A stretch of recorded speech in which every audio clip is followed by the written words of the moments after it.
Shalom anak-anak Miss, hari ini kita belajar agama ya nak. Ayo disiapkan bukunya. Sudah, sekarang kita berdoa. Berdoa dimulai. Bapa di surga, terima kasih Tuhan. Hari ini kami kembali belajar firman Tuhan. Kiranya Tuhan Yesus awajari kami supaya kami mampu Tuhan mengerti akan firman Tuhan hari ini. Kami serahkan hidup kami ke dalam tangan-Mu, terpujilah Engkau. Amin. Oke, kita buka buku paket agama kita ya nak. Halaman 66. Minggu yang lalu kita sudah belajar tentang kematian. Ya, kematian adalah keuntungan. Oke, masih ingat kenapa agama Kristen mengatakan bahwa kematian adalah keuntungan? Ada yang tahu? Masih ingat kan nak?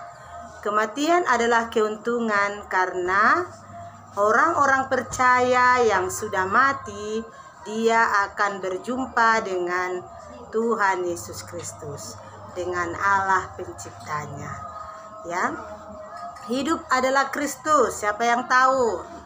Hidup adalah Kristus artinya bahwa selama kita masih hidup di dunia ini, selama Tuhan masih memberikan napas dalam tubuh kita, kita harus tetap memuji Tuhan, melakukan firman Tuhan. Ya, percaya kepada Tuhan Yesus bahwa hidup kita ada di tangan Tuhan. Jadi, hidup mengasihi dengan sesama dan hidup mengasihi kepada Tuhan Yesus. Ya nak, itulah artinya bahwa hidup adalah Kristus, kematian adalah keuntungan. Nah, minggu yang lalu Miss sudah pulang kampung karena orang tua Miss meninggal dunia. Nah, itu yang mau Miss katakan. Sekarang sudah di mana ya orang tua Miss itu? Dia sudah kembali ke penciptanya. Ya, orang tua Miss sudah kembali ke penciptanya. Dia tidak ada lagi di dunia ini. Nah, jadi karena orang tua Miss orang yang percaya kepada Tuhan Yesus, jadi Miss percaya juga kalau orang tua Miss sudah di rumah Tuhan, sudah berjumpa dengan Tuhan Yesus ya nak. Jadi itu adalah keuntungan ya. Nanti juga kita akan mati kan? Miss juga mati, anak-anak Miss juga mati, orang tuamu juga mati ya. Tapi tidak boleh takut dengan kematian. Hanya kita sedih. Kenapa kita bersedih nak? Karena kita tidak jumpa lagi, tidak bisa lagi berbicara dengan orang tua kita, dengan saudara kita yang sudah mati. Ya, tidak ada lagi hubungan orang mati dengan orang hidup. Ya, makanya selama hidup ya usahakan berbuat baik kepada orang yang ada di sebelah kita. Siapa itu? Papa, mama, ya, adiknya, kakaknya, ya nak, atau saudara-saudara yang lainnya. Berusaha mengasihi mereka dengan baik. Karena kalau mereka sudah mati atau kamu sudah mati, kita tidak bisa lagi berbicara dengan mereka. Kita tidak bisa lagi menunjukkan kasih sayang kita kepada mereka. Karena mereka tidak ada lagi di dunia, ya kan nak? Jadi orang mati itu udah urusan Tuhan, bukan urusan kita lagi. Ya, jadi selama kita hidup, usahakanlah mengasihi sesama. Ya nak, kasihi orang tuamu ya. Jangan dibentak-bentak mamanya. Jangan dimarah-marahkan papanya ya. Masih ada yang anak-anak Miss marah sama orang tuanya. Masih ada yang melawan. Oke, tidak ada lagi ya nak. Nah, karena kamu yang mendengarkan firman Tuhan, kamu yang harus berubah. Nah, hari ini Miss mau katakan bahwa firman Tuhan mengajak kita selama hidup di dunia ini, usahakan hidup bergaul dengan Tuhan. Bagaimana cara kita hidup bergaul dengan Tuhan nak? Kamu sudah diberi napas, berarti kamu bisa memuji Tuhan. Kamu bisa berdoa, ya, bisa mengasihi teman, bisa mengasihi Missnya, mengasihi orang tuanya. Ya, berikanlah napasmu untuk kemuliaan nama Tuhan Yesus. Apalagi sekarang kamu sudah beribadah di rumah. Kamu yang tahu apakah kamu jujur melakukan ibadahmu, atau kamu bermalas-malasan, atau tidak mau beribadah. Awas lo, nanti Tuhan Yesus melihat dari surga. Kamu sudah diberikan napas, ya, sudah diberikan kekuatan, tapi masih malas bangun pagi supaya ikut ibadah sekolah minggu di rumah. Nah, mulai dari sekarang bertobat, karena kita tidak tahu kapan hari kematian kita. Yang kita tahu hanya hari ulang tahun, kan? Kamu ingat nggak hari ulang tahunmu? Pasti semuanya tahu ya nak. Tapi hari kematian tidak ada yang tahu. Nah, karena kamu tidak tahu, Miss juga tidak tahu kapan Miss mati. Tapi pasti mati. Ya. Nah, kalau kita pasti mati, berarti harus bagaimana nak? Bersiap-siap. Siapkan dirimu untuk kematian itu. Ya, ngeri ya orang Kristen ya. Tapi tidak ada yang ngeri. Karena apa nak? Karena kita bisa berjumpa dengan Tuhan. Itulah keuntungan kita. Ya, hidup adalah Kristus, mati adalah keuntungan. Di mana tertulis itu? Pasti sudah lupa ya. Oh, ada yang ingat ya nak? Filipi 1 ayat 21. Nah, karena kematian itu adalah keuntungan, berarti ada sukacita sesudah kematian. Nah, apa itu sukacita tadi nak? Yaitu kita berjumpa dengan Tuhan. Kita selesai dengan pekerjaan di bumi. Ya, kalau sudah mati berarti nggak bekerja lagi kan di bumi. Selesai dengan kegiatannya di bumi ini. Lalu apa kegiatannya? Itu urusan Tuhan ya. Dia bisa berjumpa dengan Tuhan Yesus ya. Dia memuji-muji Tuhan di surga. Dia bersorak-sorak, bertepuk tangan, memuliakan nama Tuhan. Di surga tidak ada lagi penyakit, tidak ada penderitaan ya. Di surga itu ada sukacita, ada damai sejahtera ya nak. Nah, makanya anak-anak Tuhan Yesus, anak-anak Miss yang baik-baik ini berusaha, kita bersama-sama ya nak, berusaha melakukan firman Tuhan. Ya, Tuhan sudah kasih wakilnya tinggal di rumahmu. Siapa itu nak wakil Tuhan yang tinggal di rumahmu? Yaitu papa, mama. Ya sayang, jadi usahakan baik-baik sama papanya ya, sama mama ya nak. Itu wakil Tuhan loh.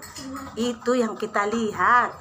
Nah, jadi karena kita hanya bisa melihat orang tua kita, mata kita nggak mampu melihat Tuhan karena ya. Tapi Tuhan tetap tinggal di hatimu, di rumahmu, melihatmu setiap hari. Ya, apapun yang kamu katakan, kamu lakukan di rumahmu, Tuhan tahu loh. Makanya kita harus berhati-hati, ya, harus saling mengasihi, sayangi orang tuamu ya nak, sayangi saudaramu. Karena kita tidak tahu kapan kita kembali ke surga, ya. Kalau kita sudah kembali ke surga, berarti kita nggak di rumahmu lagi kan? Kamu nggak di rumahmu lagi kan? Tidak di kamarmu lagi. Tapi itu sudah urusan Tuhan ya. Kamu sudah bersama dengan Tuhan Yesus di surga. Ya nak, jadi anak-anak Tuhan Yesus, anak-anak Miss, percaya kepada Tuhan, lakukan firman Tuhan. Ya nak, berusaha mengasihi orang lain, mengasihi sesama ya, dan berusaha mengasihi orang tua ya sayang. Oke. Nah, tapi ada juga loh orang yang tidak mati. Coba kamu lihat bukumu di paketmu itu nah. Ya, halaman 67. Orang yang tidak mati, ada 3 tokoh di Alkitab ya, yang dikatakan dia tidak mati tapi dia terangkat ke surga. Siapa saja itu? Yaitu adalah Henokh, Musa, dan Elia. Ya, mereka itu tidak mengalami kematian. Ya, tapi mereka terangkat ke surga. Ya nak, nanti kamu bisa buka dulu ceritanya di Alkitab, ada ya nak. Nanti kamu ambil Alkitabmu di 1 Tesalonika 4 ayat 17 ya. Dan si Elia ceritanya di 2 Raja 2 ayat 11 ya nak ya. Si Nabi Elia ini adalah latar belakangnya dia seorang nabi. Pekerjaannya dia melayani pada masa Raja Ahab, Raja Israel yang sangat jahat ya. Kehidupannya di hadapan Tuhan, si Elia banyak sekali melakukan mukjizat. Nah, bagaimana cerita pengangkatan si Elia ini nak? Nah, cerita pengangkatannya ketika dia berjalan dengan hambanya si Elisa, tiba-tiba datang kereta kuda berapi. Mereka berjalan, lalu kereta kuda datang memisahkan mereka. Lalu naiklah Elia ke surga. Ya, nanti bisa kamu lihat ceritanya di Alkitab ya nak. Begitu juga dengan si Henokh. Dia itu adalah hamba Tuhan yang sangat akrab bergaul dengan Tuhan. Sehingga ketika si Henokh akrab bergaul dengan Allah, tiba-tiba si Henokh tidak ada lagi di bumi ini. Ya, dia itu adalah orang yang terpilih, orang yang sudah naik ke surga. Mereka tidak mengalami kematian. Begitu juga dengan si Musa. Musa dia mati di atas Gunung Hermon, tetapi mayatnya tidak ditemukan. Ya nak, nanti kamu bisa kerjakan tugas kita ini, penelitian Alkitab ini, halaman 68 ya nak. Ada di sini tugas penelitian Alkitab.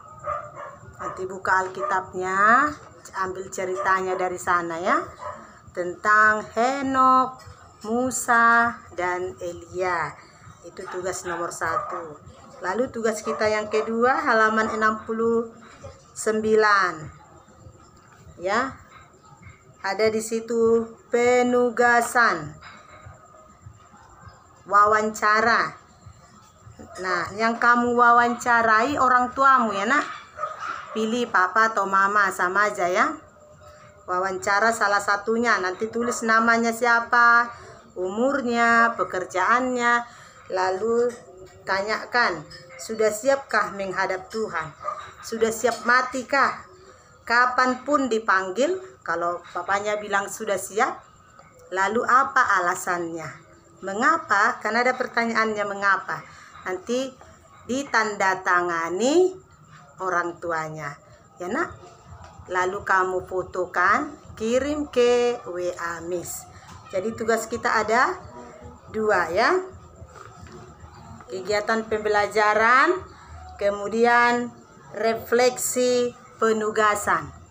Oke nak, halaman 68 sampai halaman 69 paket dikerjakan di buku tulis ya.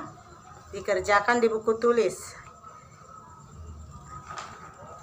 Penugasan halaman 69 itu ada sambungannya halaman 70 ya nak. Pertanyaannya halaman 70 ya. Jadi tugas kita 68, 69, 70. Kerjakan dengan baik di buku tulis ya. Karena buku kita tidak boleh dicoret. Oke, sudah mengerti firman Tuhan nah. Jadi siapkan diri kita untuk kematian dengan cara hidup adalah Kristus. Oke, kita berdoa. Terima kasih Bapak, hari ini kami sudah mengerti